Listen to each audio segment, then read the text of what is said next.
Kugena kwa atongoria a dini ya ithiramu kuma kaunti ya Uasin Gishu ni matafaniti mahoya makuhoera mbura riri mena ngurani ya bururi ithiete na mbere na kugumirwo ni ng'aragu.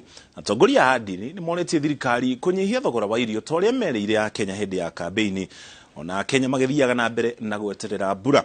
Kenya oho ni moretio gucayanira aria mari makigaira aria matari.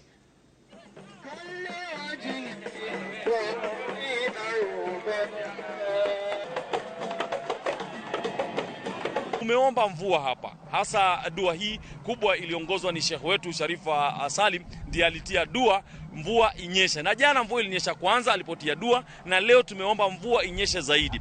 Pande ya Mungu sisi tunaomba, lakini serikali tunaomba chakula kishukishwe, chakula kishukishwe kama mlivyoahidi katika kampeni zenu. Kwa sababu tumejua njaa hayangalipatikana kama kungelikuwa na mvua.